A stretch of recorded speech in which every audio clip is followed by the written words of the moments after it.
Saya lagi di rumah nih guys. Jangan lupa like, comment, and subscribe. Nah, bagaimana kasusnya? Ini sebelum lanjut ya. Kalau tadi apa sih namanya walimatul urus tadi. Bagaimana kasusnya soal ibu bapaknya? Kalau bapaknya mungkin ini ya fleksibel. Kalau ibunya dan saudara-saudaranya yang jadi dayang-dayang, pagar ayu, pagar betis. Iya. Nyambungin. Gimana? Di situ sih untuk orang yang berkaitan ketika walimatul urus aja. Siapa itu? Ya si raja dan ratu itu. Aktor utamanya ya. Ya. Baik, lanjut. Terkait jama'. Terus jama'. Karena ini kan apa sih namanya? Kalau kosor sudah pasti boleh jama' kan. Iya. Tapi kalau jama' belum tentu. Ya, boleh boleh kosor. Karena kalau kosor itu dia minim atau bahkan tidak ada pendapat yang mengatakan memperbolehkan kurang dari masafatul qasar. Masafatul qasar itu jarak yang diperbolehkan untuk kosor. Berapa? Ya tadi 82 km itu. Ya. Jadi dia minimal harus 82 km. Iya. Sedangkan kalau jama' walaupun belum 82 km ada ulama yang memperbolehkan untuk jama' takdim atau jama' kosor. Kayak kita tadi alhamdulillah kita mempraktekkan kan. Jama' kosor. Ya, jadi dia jama' dan kosor. Enggak, ya, kalau apa? Kalau kurang dari 82 boleh jama' takdim Dan jama' takhir. takhir, bukan kosor. Gimana sih? Tadi saya udah pengen Tolong jelasin. Iya. Antum udah main nyerobot banget. Iya, bener. Maaf. Teng. Lanjut. Kayak tadi kita sudah mempraktekkan sholat jama'. Sebenarnya sih kita ragu masalah jarak ini. Jarak kita antara Bekasi itu kemarin teman kita Pak Kuro dan Pak siapa? Pak Hanan dia ngukur katanya 100. Tapi karena dia lewat Jonggol. Nah, tapi kita waktu itu ngetes itu 90-an. Kalau lewat Cilengsi. Nah, tapi kita ragu nggak sampai 90. Nah, gitu. Jadi nyari aman aja lah. Nyari aman aja. Jadi nggak dikosor, cukup di jama'. Cukup di jama'. Cukup di jama'. Nah, justru jama' itu lebih afdol dibanding sholat yang sendiri-sendiri. Maksudnya di waktu-waktu sendiri. Ketika salah satunya ketika dia memiliki rasa ragu. Ya. Ini boleh jama' apa enggak? Boleh jama' apa enggak? Maka diperbolehkan atau dianjurkan atau lebih utama dia melaksanakan sholat jama'. Iya. Gitu. Kalau dia memudahkannya tuh Iya. Islam. Jadi nggak ada yang ribet ya. benar. Sebenarnya yang ribet itu pola pikir kita Nah, aja. Betul.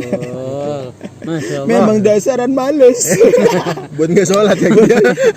Mager dah. Bener-bener. Oke, selanjutnya ada satu pertanyaan yang Satu lagi. ya Fungsinya jama' dan kosor itu, fungsinya jama' itu juga mempermudah supaya kita mencari jalan yang keluar untuk tidak meninggalkan sholat. ya betul.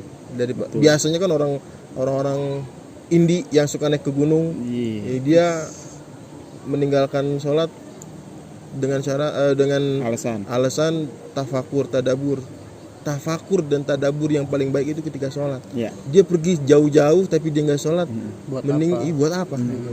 Pergi ke puncak tinggi tapi melupakan yang maha tinggi. Nah, Itu. Cakep sekali. Teng. Enggak sia-sia antum saya ajarin. Iya siap. Ya guru. Ada bidadari keluar nih. Oke, ada pertanyaan dan ini menurut gue sangat penting ya, sangat penting sekali. Ketika kita datang ke tempat camp, kalau misalnya di gunung sih mungkin orang juga nggak tahu kali ya. Mungkin ada yang tahu, tapi jarang. Enggak semuanya. Ya nggak semuanya. Emang kan ada kan apa sih namanya, ada triknya Pak. Misalnya puhunan, oh di sini berlumut, di sini enggak, berarti matahari timbul dari mana gitu. Iya. Oh berarti ini barat sebelah sini gitu. Menentukan arah kiblat. Menentukan arah kiblat gitu. Nah katakan kita di tempat camp begini, kemarin kita posisinya sepi ya. Ini kan udah hari Sabtu nih, kemarin kita berangkat Jumat ya. Jumat masih sepi. Terus pengen nentuin arah kiblat dong. Kiblat, bingung. Kalau pengen ke depan lagi, ke pendopo lagi jauh. Lagi-lagi mager lagi ya. Gitu. jauh. Nah, kita buka yang namanya kompas untuk menentukan arah kiblat gitu ya. Tuh. Dan ketemu tuh, ya, ketemu arah kiblat. Bagaimana kasusnya kalau misalnya HP kita mati nih? HP kita semuanya mati, atau kompas itu pakai data enggak sih? Enggak ya? Oke, katakan HP kita mati lah. Terus untuk jalan ke depan itu jauh. Gitu. Itu jauh dan kondisi kita juga udah lelah gitu kan. Daripada kesono mager jadinya kagak sholat, ya. Terus akhirnya kita sholat tuh dengan keyakinan kita tuh, karena emang ilmu kita terkait alam ini minim. Gitu. Main sholat aja tuh kita jamaah, inget jamaah ya. Kalau misalnya sendiri mah gampang. Allahu Akbar, katakan nggak sana. Tiba-tiba ada petugas, nyeletuk, Mas, sholatnya ngadep kanan, gitu. Ketika kan kita jamaah ini satu, ini kita dua lah begini, satu ini dua gini.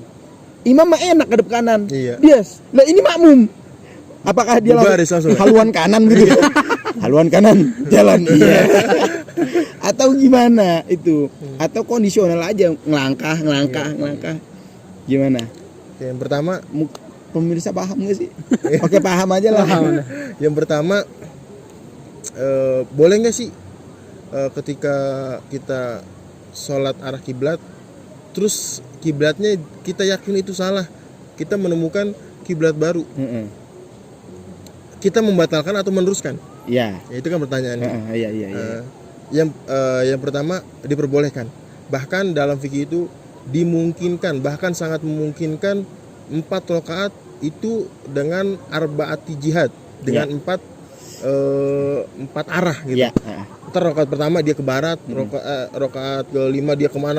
Kelima enggak ada. Iya, keempat. Iya, kedua, ketiga, keempat dibeda semua. Masa baru Dibeda semua. Boleh nggak? Boleh. Apalagi nih kasusnya dia sangat yakin ada orang penduduk asli yang mengatakan bukan ke situ bang, tapi ke kanan dikit. Oke, setelah kita tahu, berarti kita nggak usah membatalkan dong. Kita langsung menghadap sesuai yang diarahkan. Nah, permasalahannya kalau imam tadi enakannya dia langsung kanan. Kalau makmum langsung berbaris begitu ya, bererot begitu ya. Jadi satu Banjar. Kondisional seperti halnya ketika dia mengisi soft depan yang kosong. Dalam artian dengan syarat dia bergerak laisa bi harakati la yataharrak bi salah satu harokat, tidak bergerak dengan lebih dari 3 gerakan ketika sholat. Jadi kondisional aja, udah ngikutin makmum. Jadi ketika baris begini, ngikutin imam. Ketika dia baris begini, langsung kondisional seperti posisi makmum seperti biasa. Nah, berarti langsung geser aja begitu ya? Langsung geser aja. Kalau misalnya itu kan 3 kali gerakan, kalau di Syafi'i ini, ya ini kan langkahnya Pak jauh Pak. Bagaimana? Udah 3 lah, belum nyampe ini.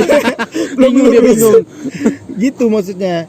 Oke, perlu disampaikan salah harokat ini atau 3 gerakan ini itu mutawaliyah atau berturut-turut. Ya. Jadi dalam artian sebelum 3 itu kita berhenti dulu. Nah, tuh teman-teman harus ketahui ya. Jadi 2 gerakan, 2 langkah, 1, 2 berhenti. 1, 2 berhenti. Ini juga masalah khilaf perdebatan ulama antara kaki kanan dan kaki kiri itu berapa gerakan. Iya. Ada yang mengatakan kaki kanan bergerak itu 1 gerakan. Kaki kiri bergerak jadi 2 gerakan. Tapi enggak, ada yang mengatakan kanan dan kiri itu 1 gerakan. Iya. Jadi kita khuruj atau keluar dari khilaf itu berpahala atau mendapatkan pahala sunnah, maka kita ihtiyat aja. 1, 2. Setelah 2 berhenti. Seukuran subhanallah. Seukuran subhanallah, habis itu bergerak lagi begitu. Ya. Lagi imamnya kan nggak buru-buru kok, nggak langsung ruku, nggak langsung. Imam yang jadi imam tahu diri, ya harus bijaksana. Terus ngajak hadap kanan, biarin gua kerjain, langsung ruku. Udah berdubung. Gua jadi maklum, gua batalin, gua keplak. Lu bentaran dulu bergerak tuh ya. Itu penting juga ya, karena memang mungkin banyak yang belum tahu. Betul. Juga kalau misalnya banyak juga tuh anak-anak kan pada nanya, Pak kalau misalnya sholat kita garuk batal enggak? Ada cara garuk yang bener bagaimana? Betul. Begini kah atau begini kah? Ya garuk gimana? Gitu, mungkin itu salah satunya. Ya kalau kita tambahin tadi garuk itu gimana, Pak? Emang bergerak 3 gerakan ketika sholat itu dalam mazhab Imam Syafi'i sepakat ulama membatalkan. Ya. Tapi di samping itu ada anggota tubuh yang ketika bergerak walaupun lebih dari 3 itu tidak membatalkan. Di antaranya adalah kelopak mata. Nggak begini gua motor. Karena ada orang yang suka ngedip itu. Begini aja. Nah, itu bagaimana? Maling. Nah, itu dimaafu atau diperbolehkan atau dimaafkan di dalam syariat. Yang kedua lisan, lidah. Karena baca syarat rukun qauli atau rukun yang harus diucapkan itu Al-Fatihah dan lain banyak deh. Itu harus bergerak lidahnya. Terus yang selanjutnya Dan minimal juga ketika kita sholat sendiri kan harus terdengar. harus terdengar sama telinga kita sendiri. Rukun qauli itu syaratnya harus terdengar dengan telinga sendiri. Dan yang selanjutnya itu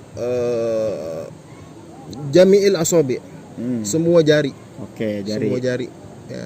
Dengan syarat dia laisa tala'ub, bukan buat main-main. Ya. Lagi sholat di begini-gini. Mentang-mentang gratis. Iya. Mentang-mentang gratis dia begini aja.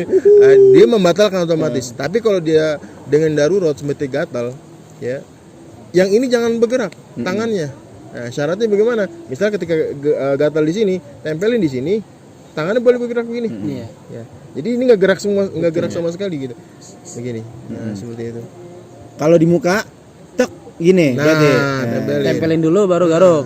Jangan muka begini. Walah. Karena ini ngikut, karena ini ngikut. Iya, ini juga membatalkan. Karena yang didapat pengecualian kan hanya Jari. Jari aja. Walaupun semuanya dia bergerak.